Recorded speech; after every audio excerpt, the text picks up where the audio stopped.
Greg is still alive. I promise you he's alive. In fact, he might even make an appearance on his own podcast tonight. Welcome to episode 34 of Freedom Bros. My name is Dustin Hurst. I am your lone host for the moment. And oh my goodness, things are getting chippy at the Idaho Capitol. Goodness gracious. It's ugly. It's an election year. And people were absolutely, the right people in the Capitol finally were slapped down back into irrelevance today. And it's a good thing that they were. There is so much to talk about. And the big news of the day, Megan Blanksma, a liberal Republican from Hammett, which is near Mountain Home, is no longer the House Majority Leader. Now, everybody's freaking out, focusing on that, but there's a bigger lesson here. There's a bigger thing that happened that actually matters to you and your wallet. And it's a huge deal. So we're going to have tonight Idaho Freedom Foundation President Ron Nate in to talk about what happened, why it matters for you, who is involved in, fighting back on budget stuff. It's going to be great. Then after Ron, we have Tanya Burgone from District 29. She is going to challenge James Ruchti for his seat in the Idaho Senate. That's going to be a very hot race as Democrats seek to hold on to one of their last strongholds, which is District 29 over in Pocatello. It's a university town, so that's no surprise. But anyway, this is Freedom Bros. I got to play our over-the-top stinger, or I would say Greg would be upset with me, but he's never here, so I can do what I want. It's my show tonight. So here's a stinger. Welcome to Freedom Bros. Maybe, if I can do, maybe I need Greg here for it.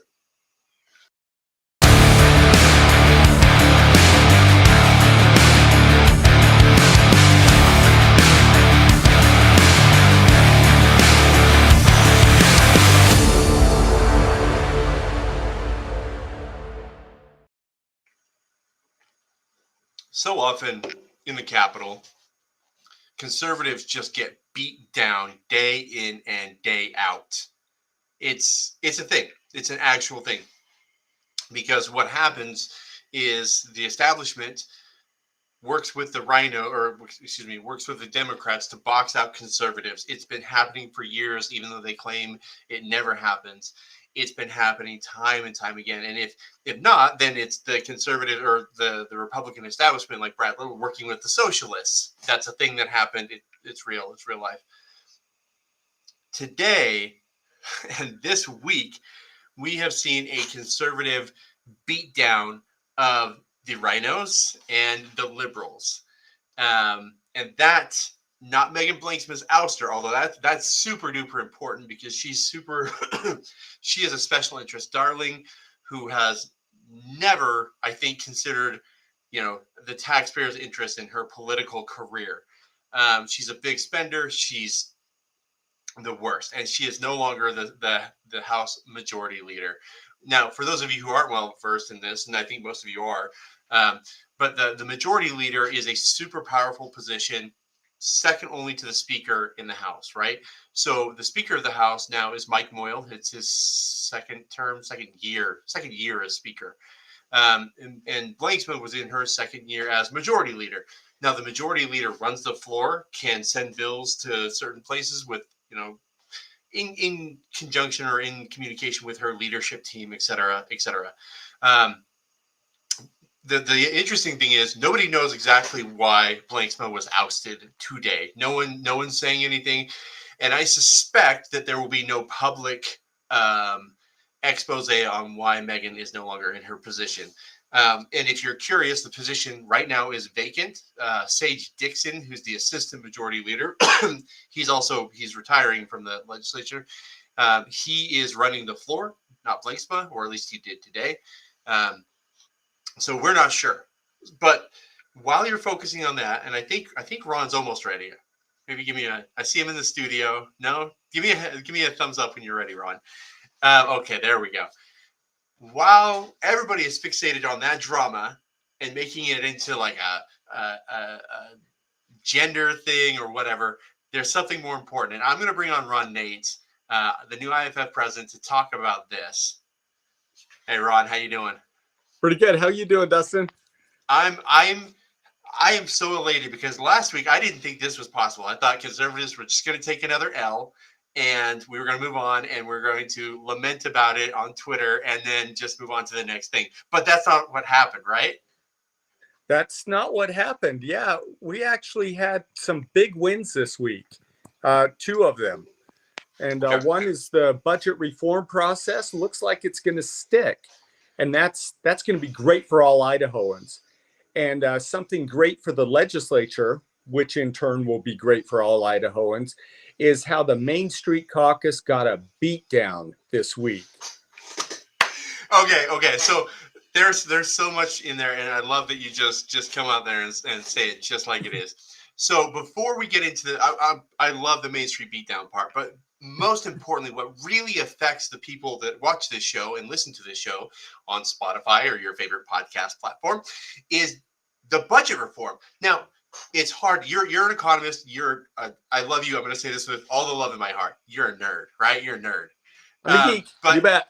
Yeah, and it's great. You're leading a free market think tank, and who better than a free market economist, right? But can you explain to the average Idahoan what the budget reform is, why it was necessary, and what it means for Idaho families? Okay, I'll try and do it in 2 minutes or less. In the last 4 years alone, Idaho has seen a 54% increase in government spending in Idaho. Did you get a 54% increase in your income? Did you see a 54% increase in your spending? I didn't, but Idaho has. And it's because for a long time, our budget process has been broken. That a JFAC would set the budget, and the budget would include everything needed to run the agency, plus all the goodies that the agency wanted to add on. Maybe some of those were reasonable and needed, but a lot of them were extra, like the Idaho State Police one year wanted a helicopter with a storage facility and 2 pilots and everything like that to go with it. And so the budget process, the old way, used to be you had to vote on the whole budget all at once. You couldn't eliminate a line item or anything like that. You had to vote all at once. And so when I voted all at once, I got attacked in my campaign for not supporting police. Actually, they said I wanted to defund police, which wasn't even close to the truth. I just didn't want to vote for a bloated budget. I wanted to send it back and get a more reasonable one. But this budget reform, which is genius, developed by Senator Groh and Wendy Horman, was to separate the maintenance or the base budgets from the growth budgets. So you could vote on the base, which kept the lights on and kept everyone employed, pass those budgets, meet your constitutional responsibility that way. And then if agencies wanted increases, legislators could vote on those separately. They ran this in JFAC, but last Friday, I don't know if you want to go into that history, but this is the great part about the budget reform is you get to vote on the budget separate from the increases. You can be a fiscal conservative and still support the police. So there's so much here. Budgets are the most complicated thing. And quite frankly, the only thing that a legislature has to do, they have a constitutional responsibility to fund the government at some level. I wish it were far less, but that's the only thing they have to do. Now, my sense is in Congress, what we see is this brinksmanship of, I want my thing, you can have your thing, we all fight over all the things, and we shut down the government, right?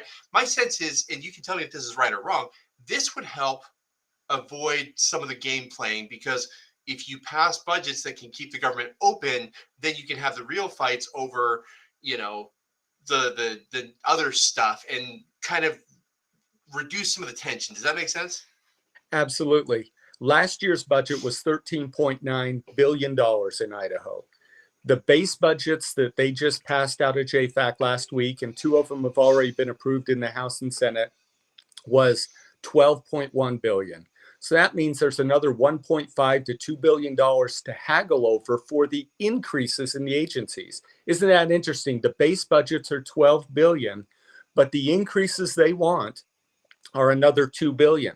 We don't have to do all of that. Imagine that. Imagine if you could just save 1 billion of it. 1 billion of it. That's like $500 for every man, woman, and child in Idaho. That would be $2,000 for a family of 4. That's incredible. Uh, Sorry, my Tell me. geekness came out. I talk No, numbers. no, it's great. It's a good way to understand it and make it relatable, because those things matter. And the reason that I think there was so much wrong with Brad Little's State of the State address, from delivery to content. I can't even spend enough time detailing how bad it was. But I think You didn't like his cool $15,000 video? Oh gosh. And now we know why we need increases to government spending. But I think the biggest thing that was offensive to me is there was zero tax relief. None. Zero. And the reason we're seeing, well, there may have been some property tax relief, but at the end of the day, no. Yeah. Was there?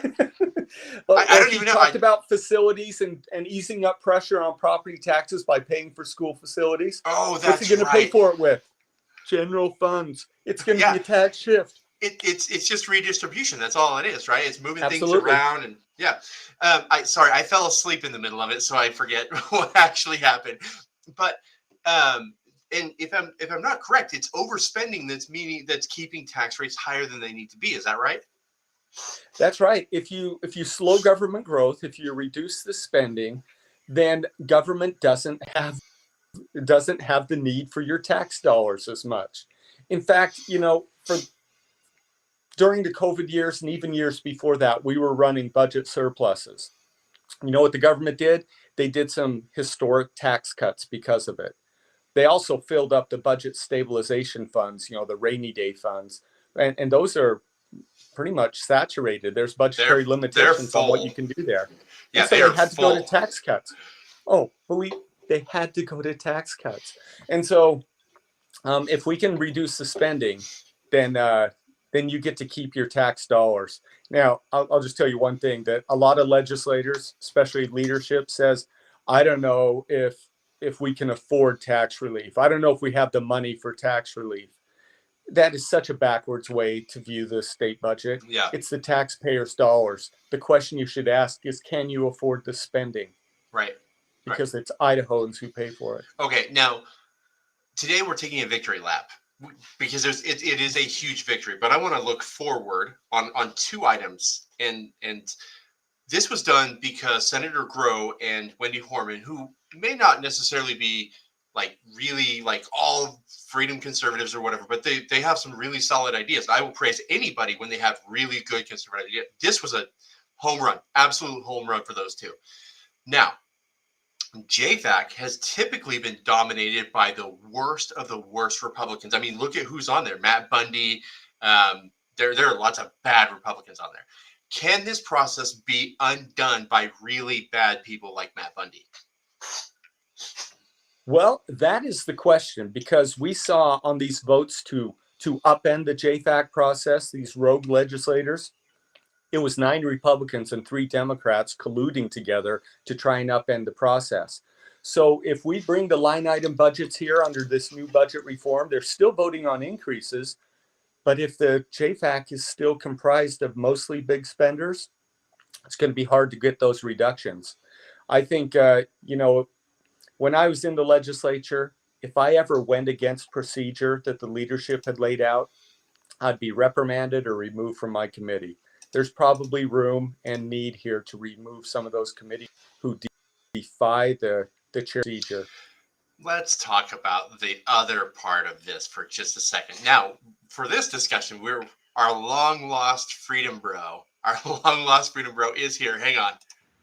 Oh my goodness, he's in a pool. I wish, man. That's a cool virtual thing there, though. Oh my goodness, he lives. Greg, how are you?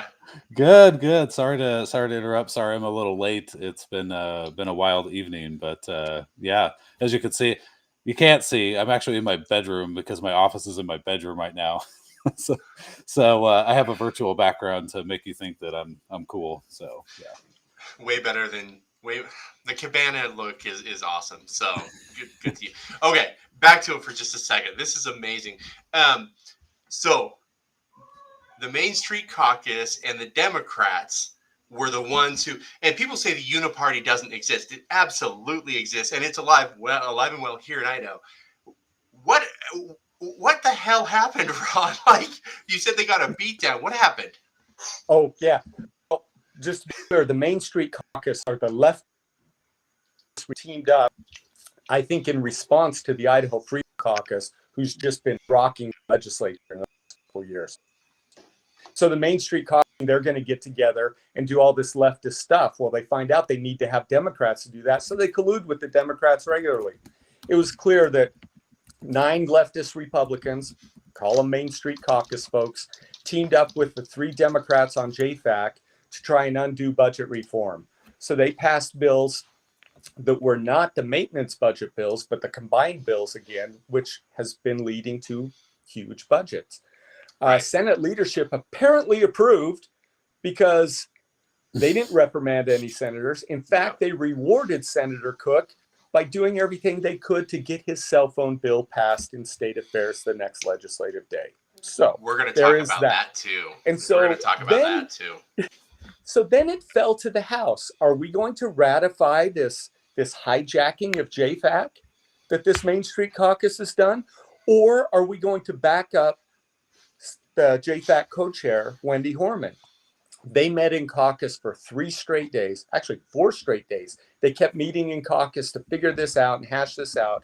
Finally, yesterday, they had a vote on the floor on one of the budget reform bills. If they vote on this, a maintenance budget, they are ratifying the co-chair's process and beating down the Main Street Caucus.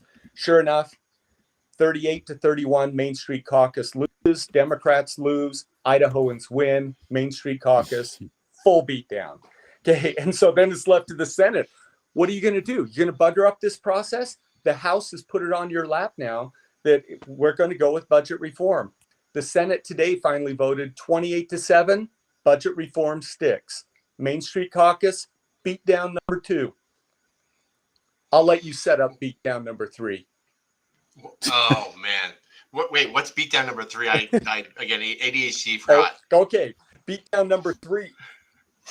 Apparently in these caucus meetings and talking about what had happened in JFAC and how many Republicans in the House were upset by them not following the chair's procedure, by them voting for these big budgets and upsetting the whole JFAC process. Apparently some in-house leadership sided with the rebels. And that didn't sit well with House majority members. And so after many discussions and thoughts on the matter and whatever, today finally the House Majority Caucus met and they voted to oust Majority Leader Megan Blanksma. She is no longer the House Majority Leader. She was friends of, if not a member of, the Main Street Caucus. And that is beat down number 3, the Main Street Caucus. They no longer have their Majority Leader supporting them. So there'll be a new election for Majority Leader. Megan Blanksma will be moving out of her Majority Leader office. I don't know where. Maybe there's a cubicle downstairs, but that's where she'll be. Oh, man. Well, and let's back up for just a second. Can I do this too? Oh, you can do whatever you want. Talking about them in general terms is really not fair because Idaho voters need to know the players involved in this. Yeah. Maybe that was a little harsh on Megan Blanksma, but there's a lot of other bad players there. So let's here's the thing. Hang on. Let's do this for 1 second. I want to go through the, and don't take this the wrong way. Anybody, FBI, CIA, I want to go through the hit list. Trust me, I want to go through the hit list. We need to back up for 1 second because I have been doing Idaho politics and paying attention to Idaho politics for 14, 15 years now. Every freaking time that a chair has been challenged, leadership has backed up the chair. It is a thing. Yeah. It's a religious, sacred, it's almost like a holy right. I remember, I don't know if you were there, Ron, I think you were in the other body. There was a appointed senator from your area, Tony Potts from Idaho Falls. The House had passed Dorothy Moon's CBD oil bill, and it got stuck in Lee Hyder's from Twin Falls Health and Welfare Committee. Well, Lee, like a good foot soldier for the cops and the special interests, stuck it in his drawer and said, "We're not hearing this." Well, Tony, during one session of the committee, moved to bring the bill out of committee and have a hearing on it, and Lee Hyder lost his mind. He took, and it was actually illegal what he did. He took pots back in the back office space and just chewed his butt until, like, reporters went back there and could hear him screaming and said, the governor doesn't want this, special, or the police don't want this, the prosecutors don't want this, and Potts was reprimanded. But where was the reprimand for these I hate to say treasonous, because that's a little far, but like these rogue JFAC members? What is going to happen? Is there going to be any sort of reprimand? Yeah. Well, for context, in the House, the same deference to leadership is supposed to apply. When I was on the House floor once, the majority leader got up to move a bill from one committee to another. The bill sponsor got up and said, I don't want that bill to move. But the majority leader said, hey, this is a leadership move, and so we need to support it. So we had to have a vote on that procedural move. Myself and several other members voted against that move because we wanted to support the bill sponsor. Well, we were taken into caucus and roundly criticized that if we go against leadership, they'll remove us from committees. All sorts of threats were made. They take it very seriously. Oh, and so that reminds me. Yeah, go ahead. Well, I remember this was before your time. Tom Trail from Moscow and Leon Smith from Twin Falls were committee chairmen, and English is hard. They voted against leadership a few times during the session. This was during Lawrence Denny's reign in the House. And at the final day of the session in like 2010 or 2011, I don't remember, Denny removed them as committee chairs because they continue to buck leadership again and again and again. It is a thing. I hope that there will be some punishment doled out for these people, because what's good for the goose is good for the gander, right? I don't know. Yeah, just 2 months ago, Senate Leader Chuck Winder removed two senators from their vice chair positions because they posted and reposted a meme that was critical of other senators. Yeah, that's true. Greg, do you want to get a word in here? I'd love to hear from your beautiful. Yeah, I know. I'm so out of practice. I don't even know what to say anymore. I actually wanted to go back to when Ron said, he wants to talk about some of the players, and that has always been my biggest frustration, because you'll hear things that are happening on the inside, but then nothing ever gets out so that the public understands that the swamp in Boise is just as bad, if not worse, than the swamp in DC. So, like, for instance, I still don't know how accurate this was, but I got a call from quite a few people that Megan Blanksma was trying to kill the school carry bill before it passed on the House side and got to the floor. And like 4 or 5 different people who maybe they were all talking to, I don't know, but I was like, well, then show me. Like, if that's true, put that out there. Expose these people when they're doing this crap, or nothing ever changes. But it's like you said, if you end up exposing these people, then you get attacked and you get punished by leadership. And so nothing ever changes. And that's always been my frustration with the inside of the Capitol. Well, I would like to point this out just for transparency's sake, so that voters know what's actually going on. And nothing I tell you is not public knowledge. It's there in the voting records. It's there on the videos. But it's public knowledge. And so the senators who went against leadership in the JFAC committee were Senator Kevin Cook, Senator David Flint, Senator Julie Van Orden, and Senator Van Burtenshaw. They violated the chair's procedure. The House members that did that were Britt Raybould. Let me see if I can get all these. Rod Furness, Handy, Matt Bundy, and James Petsky. They all went against leadership in the JFAC committee. Now, like I said before, were those senators punished or reprimanded? No. In fact, I think Kevin Cook was rewarded, which tells me Senate leadership was in on this. Because I know for weeks before this happened, they were trying to undo the budget reform process. They were pressuring Grow to bring the budgets back. They were pressuring Grow to take over control of the whole committee using Joint Rule 11, which I've never seen used, to wrestle control away from Wendy Horman. They were pressuring them to rescind the votes, but none of that stuck. And so this rogue plan happened, and Senate leadership was mum on it. In fact, they rewarded Kevin Cook.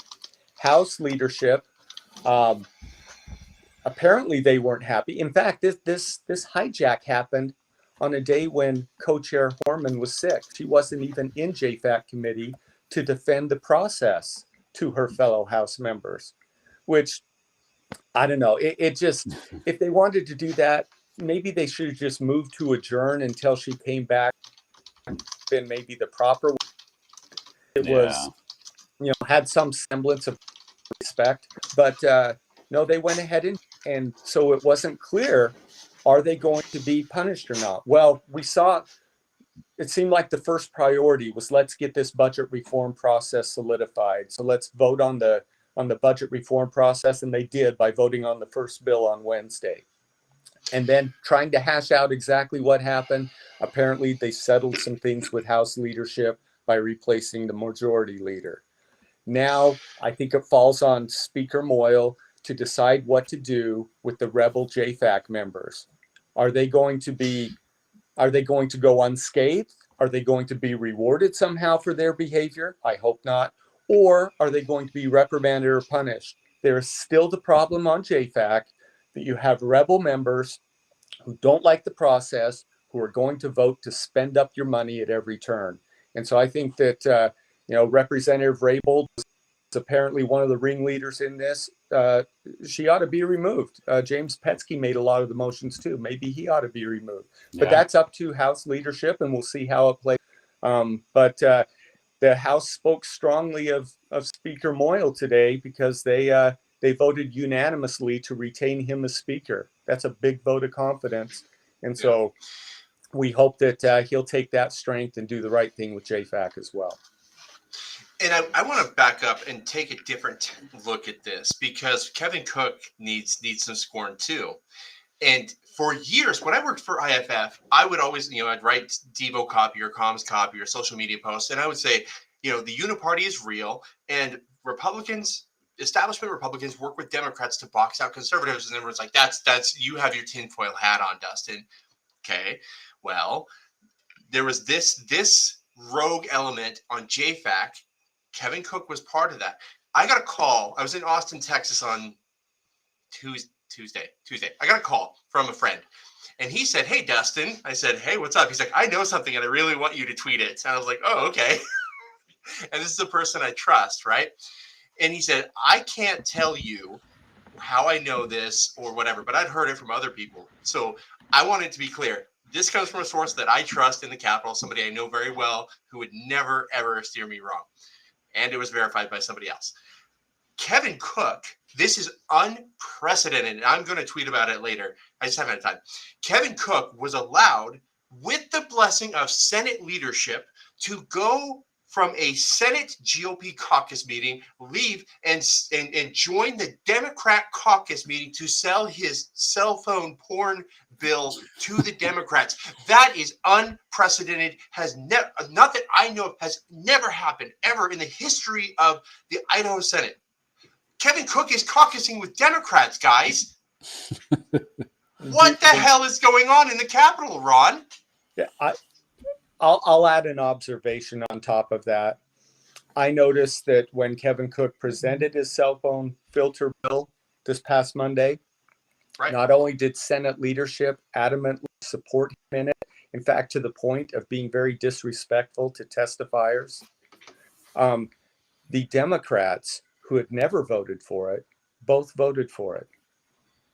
And suddenly they're voting for his cell phone filter bill.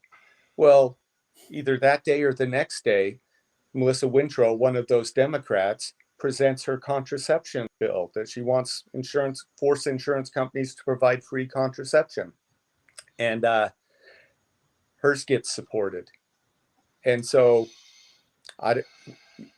to me, it looks like quid pro quo, trading votes. And that never leads to good legislative results. Absolutely. No. Absolutely. Especially when you're doing quid pro quo with a bunch of commies. So, Like, just saying. Your words, not mine. Oh, goodness gracious. But you know All what? right.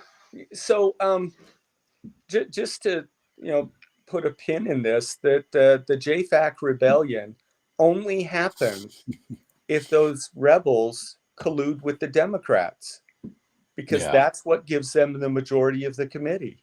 And so there had to be communications there for them to carry out this very daring plan, given the traditions of the committees. And so if they're colluding with them, they almost certainly had to have meetings that violated open meeting laws by having a quorum present together. Yeah. Weird how that works. Ron, anything else? Is there anything else we need to know before we let you go? I know you're working hard all these days and you need a little break. Anything else before we go? Well, I think there's one thing that's kind of at the top of my radar right now, and that's, whenever we do a school choice bill, they always scream, "Where's the accountability? Where's the accountability?" Well, the accountability is the school choice. Having school choice is the accountability to public schools. It says if you're not going to give good public education, students choose something else. But when Jordan Redmond proposed a Medicaid accountability bill last week, it got defeated in committee. Many of those same legislators who would say, "Hey, where's the accountability in school choice?" don't want accountability in Medicaid, or Medicaid expansion, I should say. Medicaid is the biggest program in Idaho, for over $4.5 billion. And a simple bill to provide accountability, make sure it's not spent on things that Idahoans don't want it on, like trans surgeries or trans treatments, make sure that fraud and abuse is less than 5%, make sure that able-bodied people receiving Medicaid are working. Just providing simple measures like that was unacceptable. And so do we have a conservative legislature that matches Red Idaho, or do we not? Nope. Because accountability should be at the top of the list.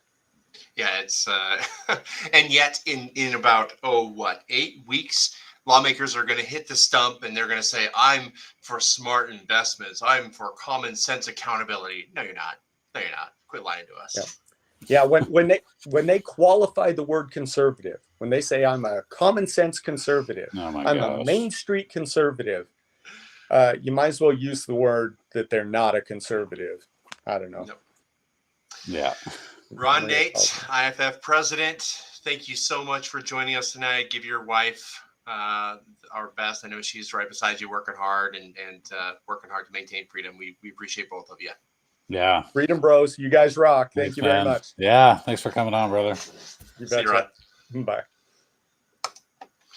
Whew. You know what's the best thing about this? Not only is it Megan Blanksma's, oh man, she gets what she deserves day, right?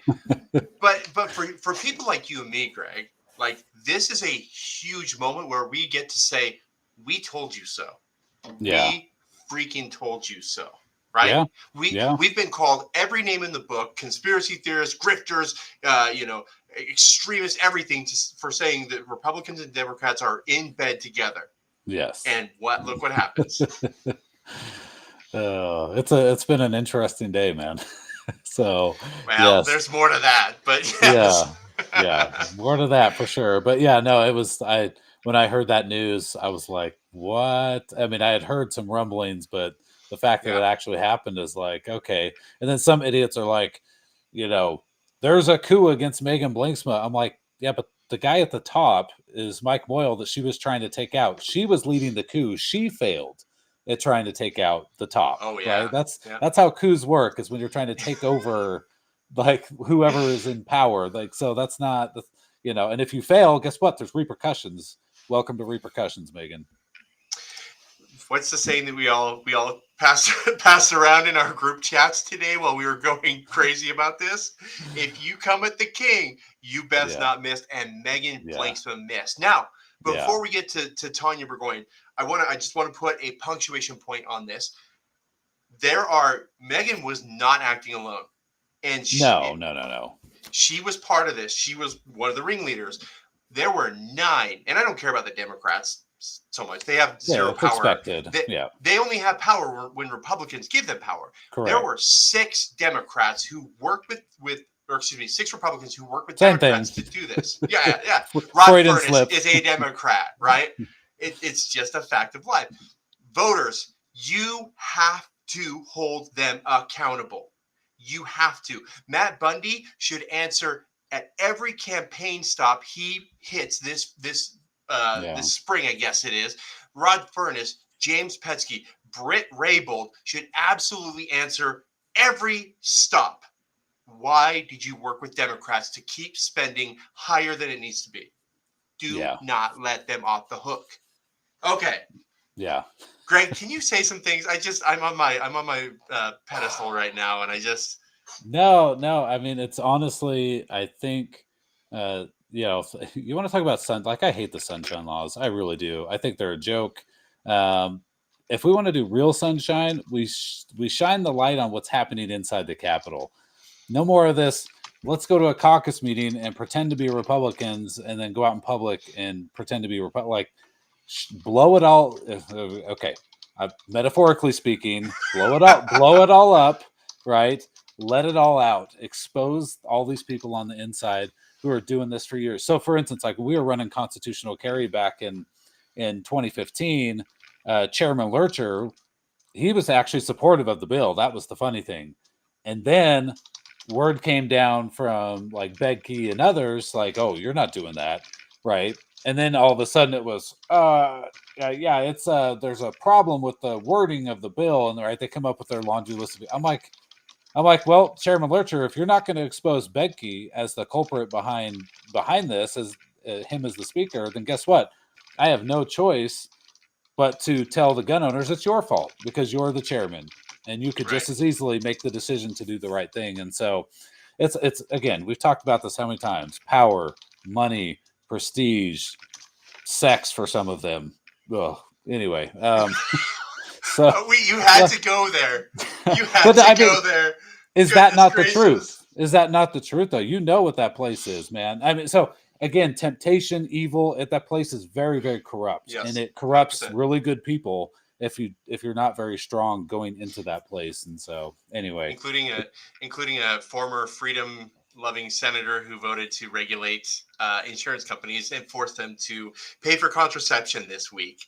There's a problem in Caldwell. There's a huge problem in Caldwell. Yeah. The guy who can't stop dissing on freedom lawmakers and freedom organizations. We'll get to him later. I'm so pissed off. Okay. Right. We're going to move on. We're going to take the victory and freaking move on. Last cycle, one of the biggest races, there are very few general election races that matter in Idaho because the primary is the election, with very few exceptions.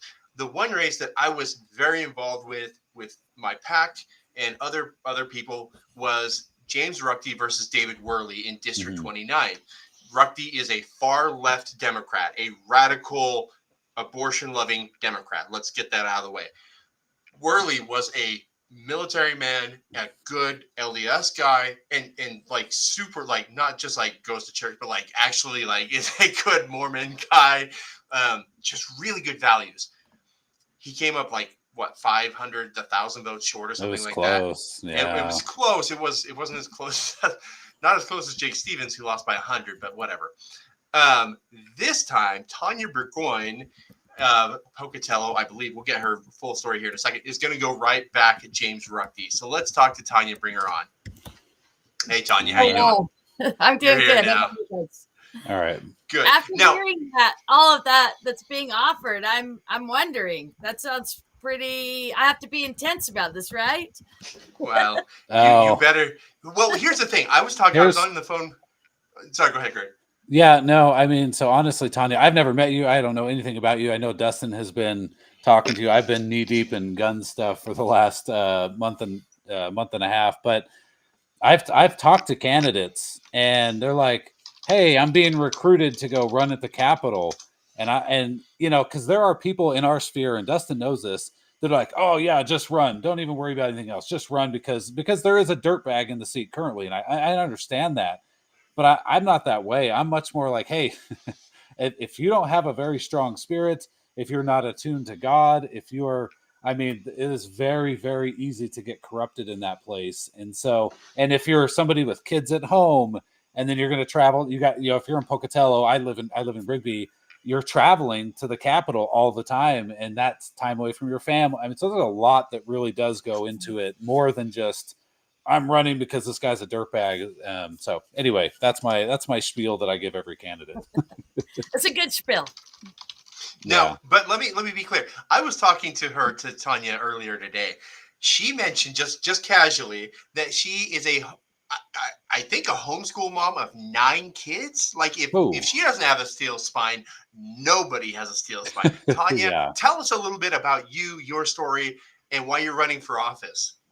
Okay, well, thanks for giving me the opportunity, and thanks for letting me come on your podcast. And following Ron Nate has to be the most awesome thing in my career yet. So I'm really stoked about that.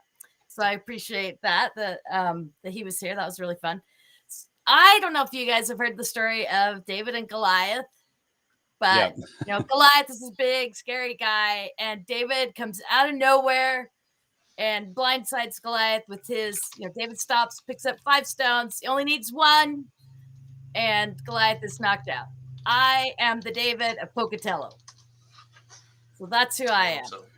Okay. So what's your background? Where are you from? I mean, are you a 437th generation Idahoan? Are you? Tell me where you're from, because that's what the show is. Is our chance to get to know you, and for voters to get to know you too, and maybe even some donors. Who knows? Right. Yeah. Absolutely. So I came to Idaho to go to school, and I left and went back to home. And 2 days after I left Idaho, I met my husband, who was from Idaho. 2 years later, I ended back in Idaho. That was 1989. And I have been in Idaho ever since 1989. So I'm a first generation Idahoan, but I'm married to a settler. Family settled here in the Bear Lake County. So that's where I'm from. I don't know how that math works at all, but I think that means you're 7th generation Idaho. Like there's some long division involved. So I'll take it. Yeah. You homeschool 9 kids. Tell me about that. Yeah. So in the year 2000, I just decided that I was going to do that, and I was in Bear Lake County. Bear Lake County is kind of small, so when I decided to pull I had at the time 5 kids out. The superintendent of schools wanted to meet with me. So I said, okay. And I went over there, and he did a formula on the blackboard that involved my 5 kids times how much they are worth each year times 12 years, and did the math. And the bottom line was, you're worth X amount of money to the school district. And that kind of fired me up, because I expected to go in there and have him be talking about, hey, here's so-and-so, and he's doing great. And, names, not numbers. And that there was a moment where I just was like, I'm just a dollar sign. I am a dollar sign to these people.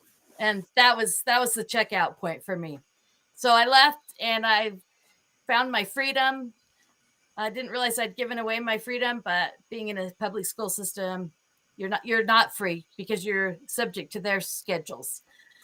So we decided to homeschool from then, and I've been doing it ever since. In 2004, I moved to Pocatello. I started a school with some of my friends. It's called the Freedom Scholars of America School. And so I've taught a lot of constitutional classes, and did some things like that. Okay. I have a really important question before we move on from family. Okay. What relation, if any, do you have to Grant Burgoyne? Probably everybody wants to know that, right? Yes. Yes. It's actually really important. When Dustin said we're going to interview Tanya Burgoyne, I'm like, we're having Democrats on now? I'm like, I don't understand what's happening here. No, none. Absolutely none.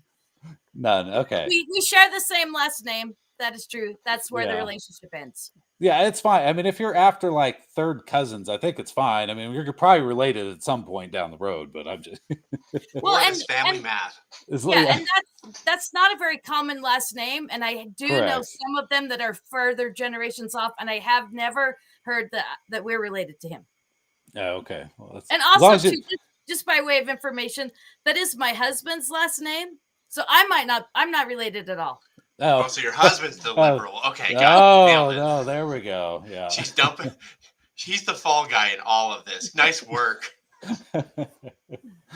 Okay. Awesome. Anyway. So away from, let's do no more family math because it's the worst.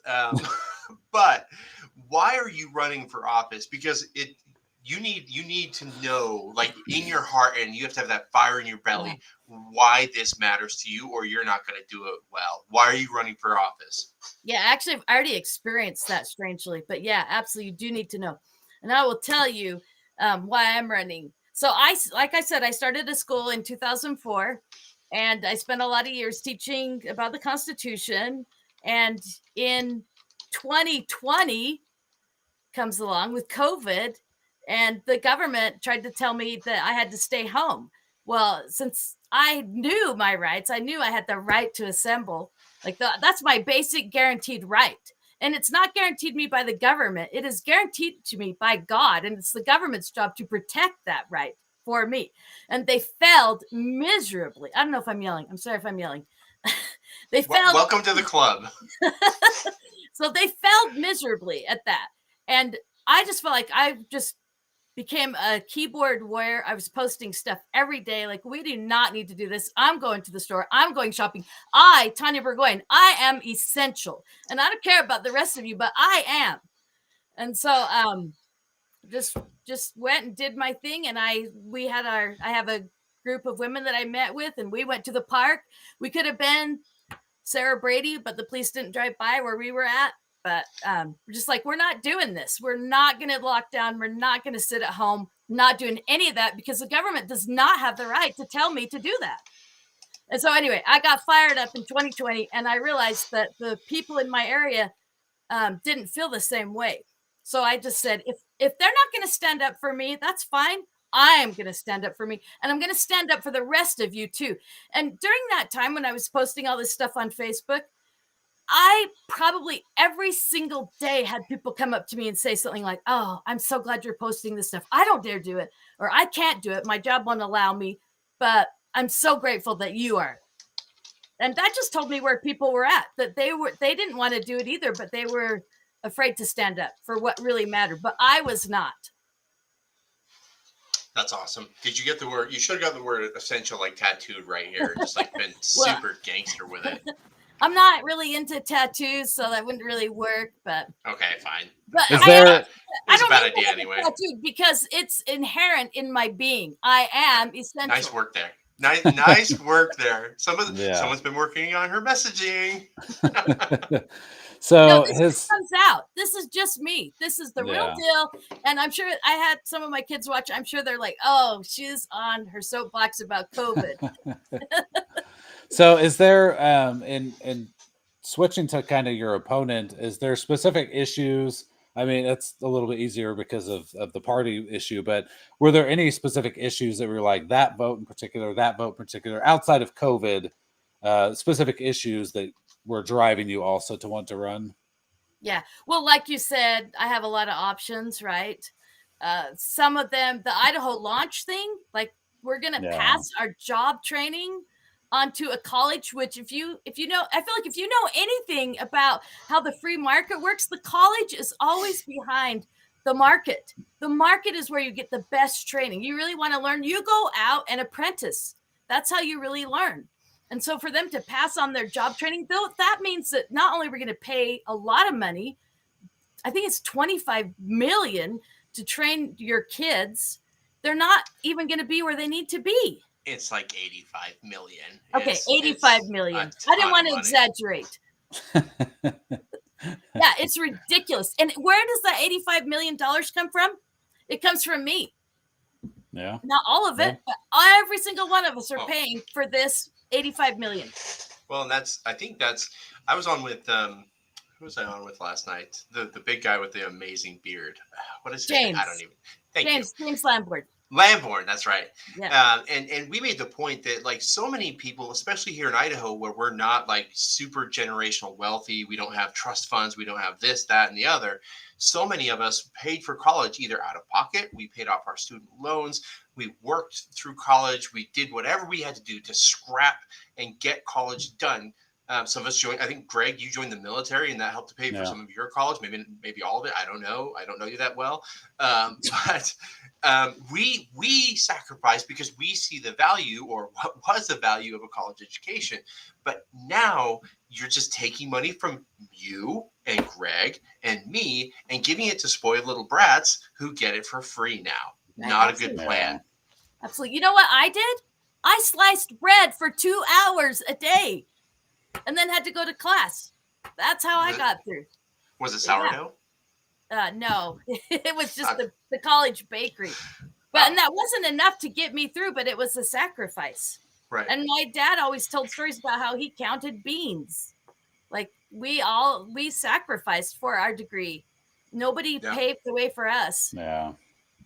Yeah. No, it's a different world we live in, more free distribution. And again, and by the way, I also think the other thing that they're doing too is, I hate to, well, maybe this is appropriate, but the government is acting like drug dealers, right? Or they're acting like really bad marketers. Because a lot of times you'll give something to somebody for free. How many apps have you signed up for where you get something free, or Netflix free? You get 7 days free, and then you have to give them your credit card, and you get hooked on the product, right? And you never stop paying for it. That's exactly what they're doing here. Is they're giving kids enough to get them enrolled, and then they're like, "Oh, I'm a college kid. I need to go the rest. I've got 1 semester under my belt. It's way overpriced anyway, and nobody's doing anything about controlling costs. But I need to keep going because I need to finish." That's what they're doing. It's just feeding more kids into a broken system that everybody realizes is broken. I mean, there was a report that IFF put out today about our DEI bureaucracy is actually increasing in spending when we're asking it to decrease. So you're exactly right. Like, it's just a huge mess, So that's a tough sell over there in Pocatello, where, ISU is the heartbeat of that town. So I'm curious how you're going to address that. That is a great question. I think that if you start at some levels, like we talked about, or I talked about today, the idea of civil discourse. I think civil discourse is missing. So I think we start on some points where we can agree on and find some common ground. And I think that's how you have conversations about that. And there is some common ground on college and what it can do for you. Yeah. So that's how I'm going to attack that. Well, and I think that it's interesting because ISU has been typically known as a health school. They do the health sciences stuff, a lot of it, right? BSU don't do as much. They do. I think BSU has a nursing program that's very, very good.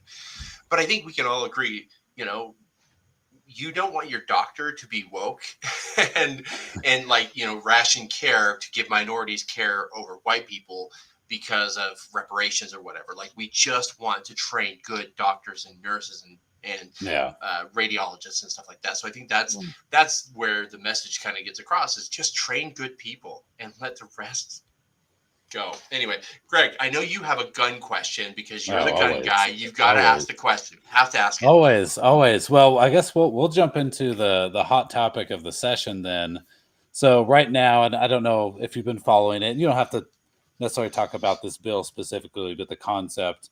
There's HB 415 is a bill that would allow school employees, so somebody who's contracted with the school, if they have the enhanced carry permit, to be able to carry on school grounds, to protect themselves, to protect kids or whoever, that would be their choice at that point. But what are your thoughts on school carry? Oh, absolutely. 100%. Yes.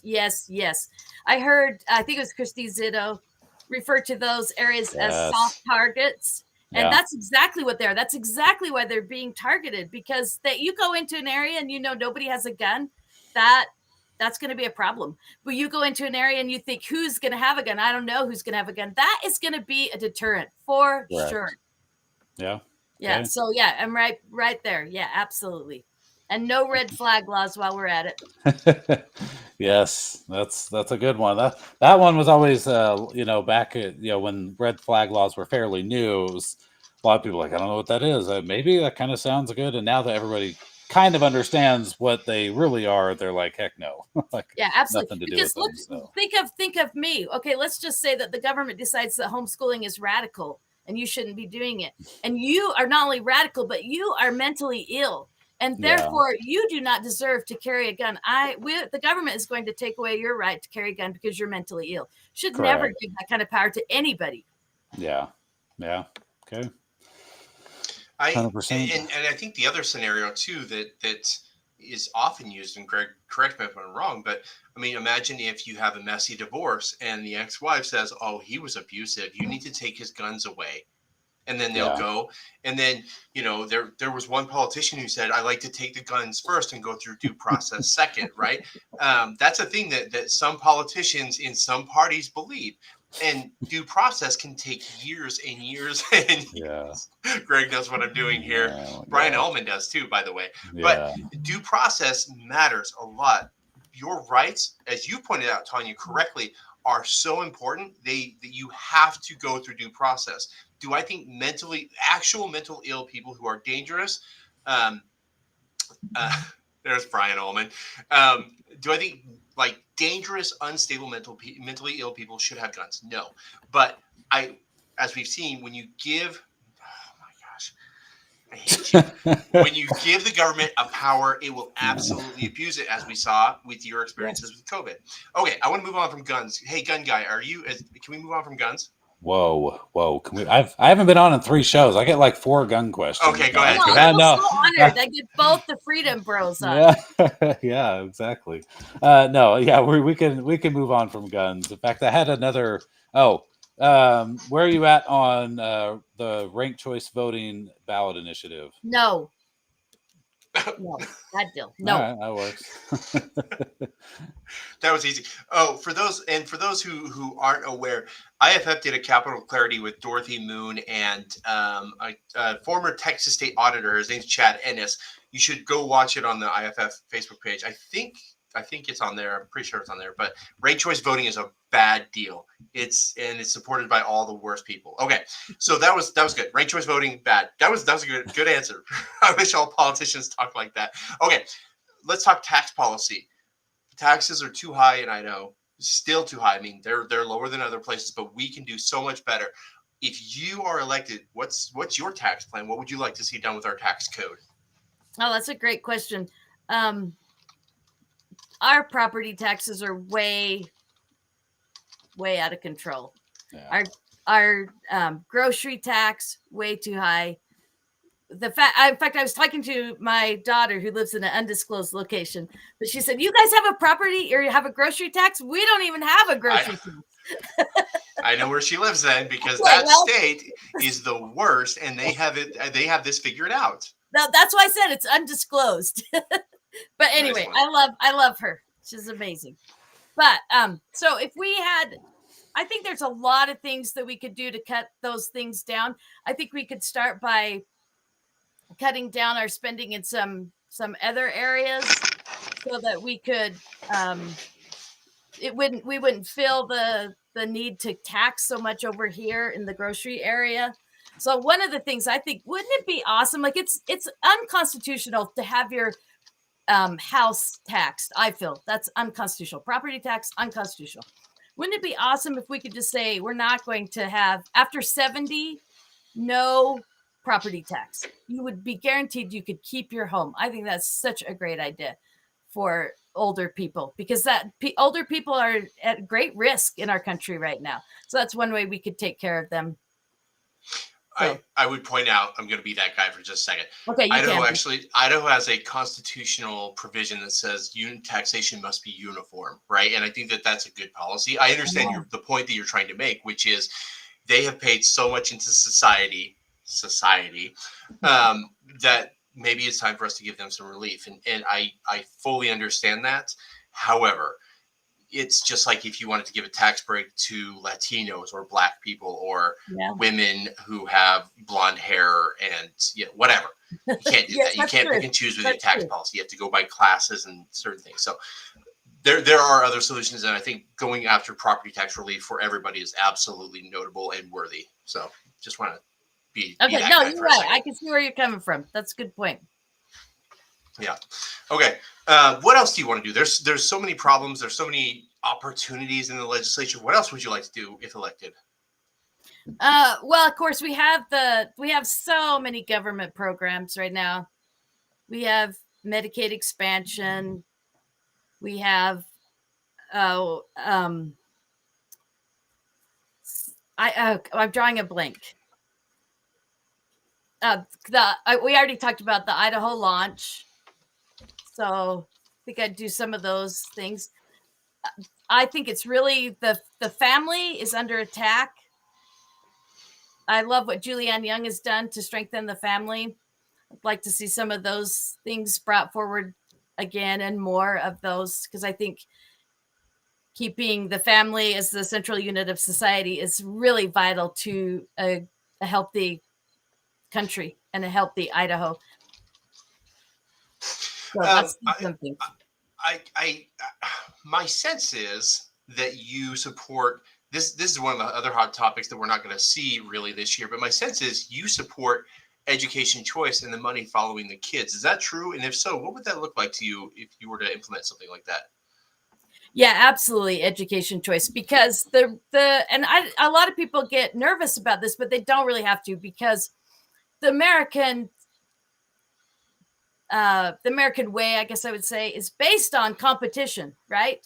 And we have this idea, especially in schools and in business too, the whole idea of too big to fail. So we have this idea of you can't fail, and that's a really bad policy. We learn from failure. So your school is too big to fail. No, your school can fail, and it will learn, and it will be something better because it did fail, and it can come out of that something beautiful and new and different. And so to me, I would bring back competition, let the schools compete, let the people go where they want to go, attach the money to the parent, not to the child, and bring back competition. Yeah, completely agree. And I think the former IFF president, Wayne Hoffman, made a really interesting point where there was a moment, I want to say about 5-6 years ago in the legislature, where the lawmakers proposed what was called the Failing School Turnaround, or the School Turnaround Act, which was basically a 5-year plan for turning around schools, right? And it was like, hey, we're going to do these things, we're going to give them more money, and then after 5 years, we're going to give them more money. Like there was no actual consequence if they failed and didn't improve at all ever. And it's like a lot of people say, well, charter schools, they fail all the time. Good. That's what I want to have happen. That's what should happen. Blockbuster is not around for a reason, guys.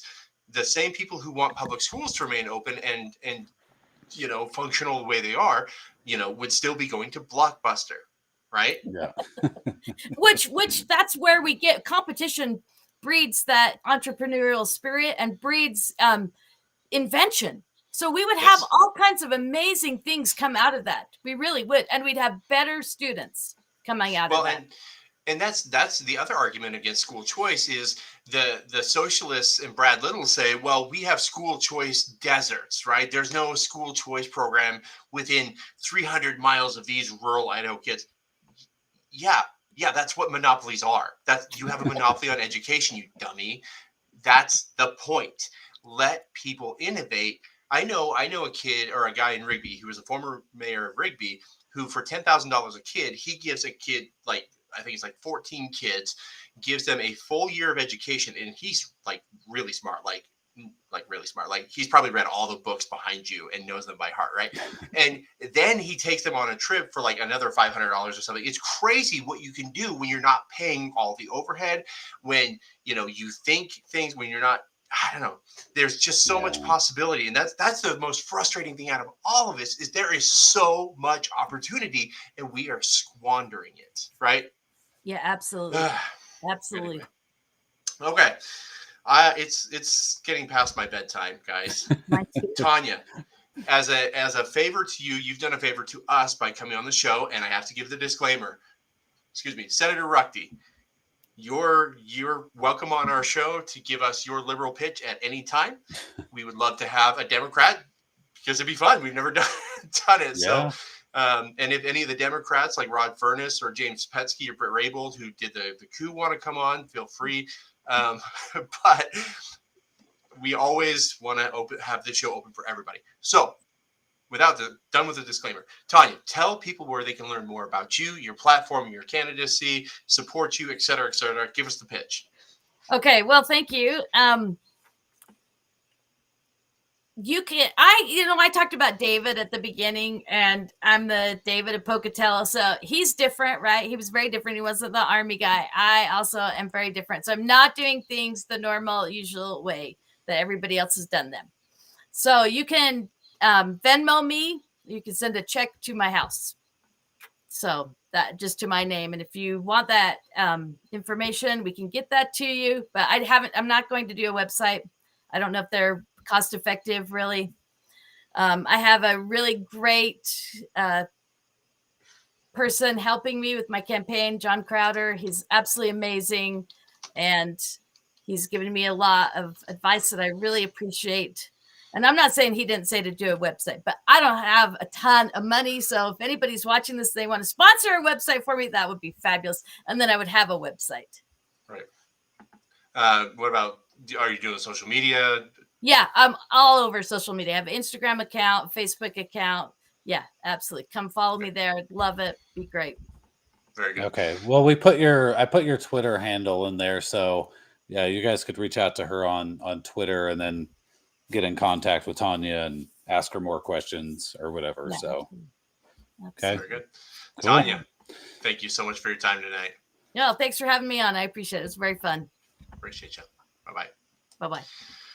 Okay. All right. Okay. Get rid Before of we that. go, don't leave yet. No, I'm Loyal good. listeners. I'm- No, you don't leave yet either. Yeah. Maybe you're more likely to leave than our listeners. I know, man. Okay. Sorry, I've been totally distracted, but yeah. Let's focus real quick. You are the president of the Idaho Second Amendment Alliance, right? I Yes. think that's still a thing. Yeah. Oh, sorry, boy. Yeah, there's an inside joke there. Yes. I am so sorry to our listeners, but there are gun bills in the Capitol right now. There's obviously the guns in schools bill allowing teachers to protect kids. So when Uvalde, Texas happens, kids aren't sitting ducks, right? What other gun bills is the ISAA following, and how can people follow along as those bills go through the Capitol? Yeah, so that is a fantastic question. We just actually relaunched our website, 2 weeks ago, really recently. We're still adding more content to it. I think you guys are really going to like the new website. But if you go to idahosaa.org, maybe you could throw the caption on there. But and if you go to take action and then legislation, you'll find legislation for 2024, and there's a lot of gun stuff that's coming down the pike. I mean, Tammy Nichols just had a bill that was introduced today that will get the Gadsden flag license plate as an option. Okay, not really. Wait a second. How do we feel about this? But here's the thing. The proceeds go to that firearms training program for K through 12 that was set up a few years ago. So is it the biggest, most exciting thing ever? Of course not. No. Okay, but not hang for the things I want. Hang on. Before we leave this, I have to bring it up. I appreciate Senator Tammy Nichols for bringing this bill. However, somebody pointed out, Florida has these, right? And somebody pointed out, they're like, so wait, you're going to give the government more money, which these plates cost more, so you can put the Gadsden flag, the Don't Tread on Me flag, on your car that you're forced to register by the government. That's what you're going to do? I was like, okay, I didn't think about that. Yeah. I mean, I get it, but whatever. I mean, it's funny. It'll piss liberals off, and so I'll take it. You know what would have been funnier? You couldn't do this because of obvious, it would be a poop storm. But I would love to see a plate like that funds like the ISAA and like some other freedom group, whether it's Freedom Caucus or Freedom PAC or Freedom Action or some other C3, Freedom Foundation, or whatever C3 would piss off liberals, you would see those license plate bills ended forever. Oh yeah, they'd be done. They'd be done in a heartbeat. Anyway, so yeah, I mean, there's real quick. I won't go over all the details because you guys can look at our summary. You can look at the bills on the website or whatever. But Senator, oh my gosh, Senator Lenny is helping us with Stand Your Ground expansion. Senator Scott Herndon has a bill tomorrow morning to trying to deal with the firearm preemption issue. So that'll be out tomorrow. And there's another, he's got another one that we're helping and supporting him on. Senator Dan Foreman has a campus carry reform bill that's really good. That has had a hearing. He's got another one to remove the anti-militia law. And then there's a couple others coming down the pike too. So it's actually quite a few this year. And here's the thing. You know, the NRA and the establishment are always like, we can pass one gun bill and that's all we can pass in 1 year. And I'm like, what is wrong with you people? Like, pass all of the gun bills. I don't care if there's 2. I don't care if there's 20. Do it all. Make it so that the gun grabbers here in the state are like, these freaking Idaho legislators are nuts. We are leaving. Like, we are moving. And me and Dustin will come help you move. FreedomBrosMoving.com. I mean, yes. Like, we will help you move. And we're both, by the way, for liberals, I don't know why you'd watch this, but maybe for Oppo, there's a certain Utah vendor who might. But like Greg and I are very large guys. We can carry, like, we could probably carry a piano. Like I could. I don't know about your back. You can kind of. It hurt kill my back, but I'll. You've got a son that's pretty tall. He can carry heavy stuff. That's true. Yeah. Okay. 6'5", so yeah. Oh my gosh. I cannot imagine how much you spend on groceries. Okay, but seriously, any liberals, if you need help moving, please call me or Greg. We will help you pack. I'll do the whole thing for you, quite frankly. In fact, I think it was Jim Jones. Did you see Jim Jones' piece this week? No, I did not. He actually wrote about this. He said something like, of course, he used the E word. Extremist Republicans are providing a moving experience. And the whole like clever hook was they're forcing liberals to move out. It's like, I'm going to take money out of my personal checking account and boost this on Facebook. I want liberals to move the hell out. Yes. What are you saying, Jim? Like, Jim, like, can we move you out of your nursing home and into one in Washington? Like, more than happy to do it. Yeah, I mean, but that's what they've done in other states, right? In other states, they pass all the far left policies and conservatives have fled here. Okay, we need to have the opposite effect, right? It should be like Newton's law, right? For every action that's happening, there's another one. Well, now let's create another one where we take action at the Capitol, all conservative, hardcore conservative bills. And so the liberals are just like, we are out of here. This place is freaking nuts. That would be fantastic. Yeah, no, it's oh man. Again, Ammon Bundy's ad. It was such a good ad. Yes. The U-Haul ad was a classic, and I honestly, it was good. Oh man, it was good. Oh man. I mean, if Jim Jones lived in California, would he complain about gruesome Newsom's policy making people leave? No, of course not. Of course not. No, of course not. No, Even though they're losing a massive tax base. Anyway, we won't get into that. But oh man, that's a thing. Yeah. But yeah, I would love for all the liberals to move out.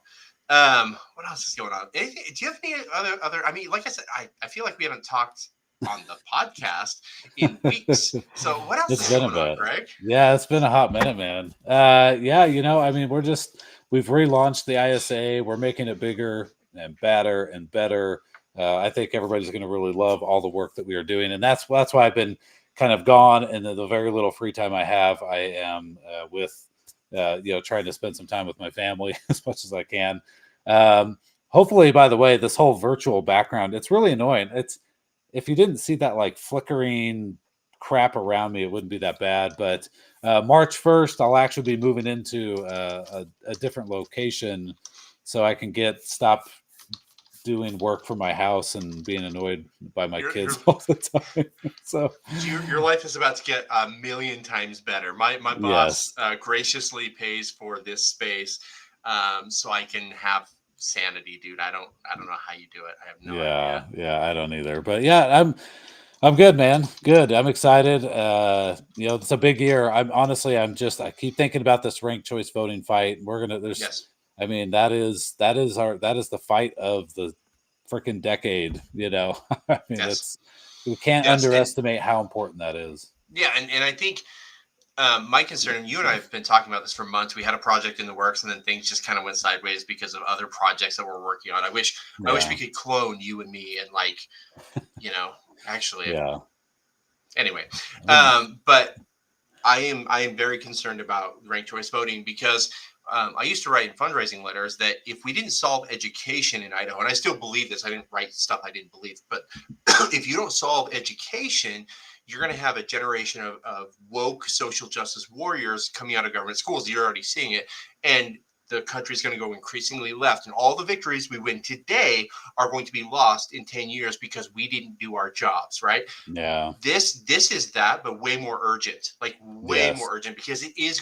They don't have the signatures yet, but Luke Mayville knows what he's doing. He's a professional propagandist. He knows his thing. He will get it. So whether it's you, me, IFA, ISAA, the Freedom Caucus, we literally, all of us have to be on, after the primary, on the same page. And that's probably too late. Ranked choice voting is a threat to every piece of government that you like that protects your right. It can, if they succeed in boxing out conservatives, and they will, if we don't stop them, we're screwed. And where else do we move? Where do we go when Idaho is no longer a haven of freedom? Where do we go? Yeah, no, there is nowhere else to go. In fact, here, let me pull this up real quick, and I know we got to get off because I'm spent. But I posted about this on I Say Twitter, and this was one of the comments. Here, let me throw this up here. Okay, this was I had done a video and said they want more gun control. So this is one of the who knows who this really is. Obviously it's a fake name, but this is some far leftist that's like, yeah, we want gun control. Yep. Republicans want gun control. Blah, blah, blah. I mean, so they're not hiding that they want more gun control, and they know that ranked choice voting and the open primary is going to lead to very liberal legislators, meaning pro-gun stuff does not get passed, and anti-gun stuff has a much higher probability of getting passed. So This is the fight that gun owners, I mean, it's really not even Joe Biden at this point. This is right here, right now, immediate impact. So. Okay, hang on. Just because you mentioned the vegetable in chief, we got to talk about. Have you seen the news tonight? No, I was watching the Tucker Carlson interview though.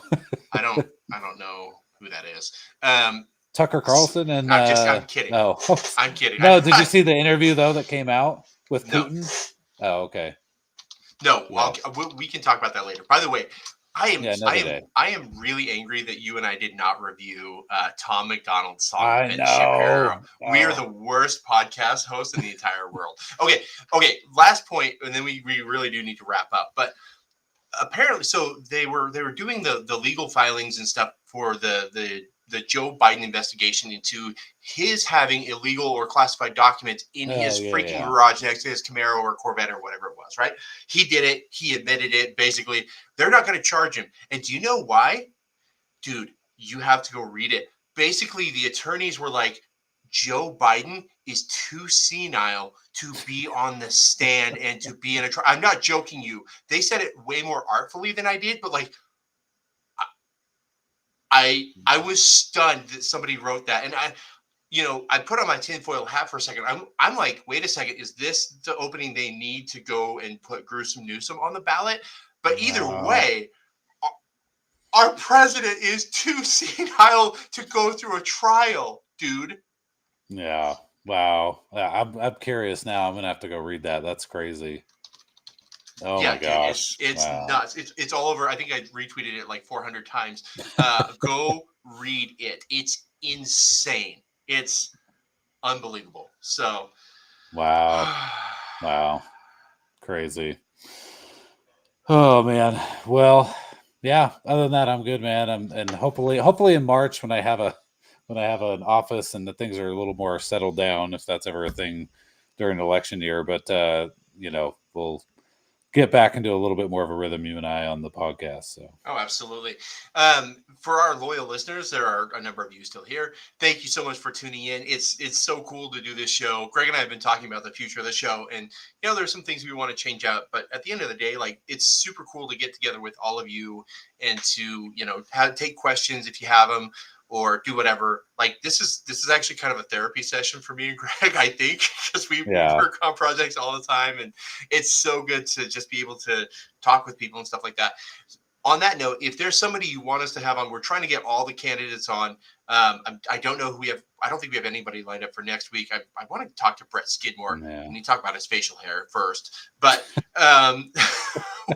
we're trying to get all the candidates on before the May primary. But if there's somebody you want to have on, you want us to have on, we'd love to do it. We'll probably have more ranked choice voting people on. We do need to bring on one of my favorite writers in the space right now, Brian Allman, who's a frequent contributor to Freedom Bros. But this is a great show, and I love that we're doing it. And if you have suggestions for us for content, please let us know. Yeah, for sure, man. All right. One more thing. Yeah. Hang on. Never forget that Kevin Cook caucused with the Democrats. Never, ever, ever, ever, ever, ever, ever forget that. We could have some memes made. Yeah, we should make some memes. Oh yeah. Oh, trust me. They're coming. All right, man. Well, I missed the opening video, so we're going to have to do that again since I haven't had a chance to hear it in a few weeks. Do you want to do it, or do you want me to do it? You go ahead. All right.